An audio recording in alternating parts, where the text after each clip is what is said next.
अरे हे कसं आहे इंटरव्ह्यू मध्ये इतक्या आठवणी सगळं ते पार्ट 2 जाऊ झाले लंडनला. आम्ही म्हटलं परत पार्ट 3 करूया, मग तिथेच आमचं ठरलं मी काढले असतील कारण ते पार्ट 2 मध्ये होते.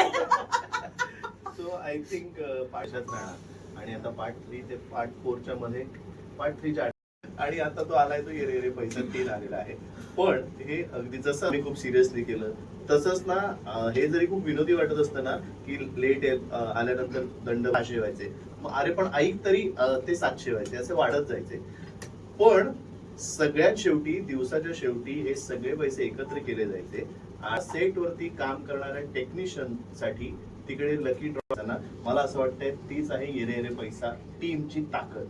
जे आम्हाला करायचं आहे सिनेमा तुमचा भाग येतोय. लोकांनी आपला चित्रपट पूर्ण फॅमिली सोबत बघावं हे माझा दिग्दर्शक असं स्वप्न असते. चित्रपट बनवताना अडचण येतात. नाईस नाईस कॉमेडी असेल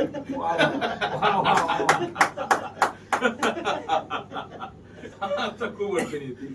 पण जसं मी नेहमी म्हणतो की बोला तेव्हा थांबसी जरा चित्रपटात किती ग्लॅमर असणार आपल्याला माहिती. मॅडम विचार त्यामध्ये सगळ्या गोष्टी आहेत. त्याच्यामध्ये तुमच्याकडे तुम्ही चौकांमध्ये तुम्ही तिनेच आम्हाला सगळ्यांना त्रास दिलाय. मी काय वेगळं बोलायची गरज नाही, मला कोणी त्रास नाही दिलेला आहे. आम्ही पण एकमेकांना तिने आमचा एक त्रास नाही दिलेला आहे. आम्ही हा चित्रपट करताना कॉमेडी चित्रपट असला तरी खूप सिरियसली काम केलेलं आहे ह्या चित्रपटामध्ये. आणि आम्ही धमाल तर सगळे चित्रपटात करतातच, खूप मजा येते, काम करतानाच मजा येते, ती मजा असते. याचा अर्थ आम्ही आमच्या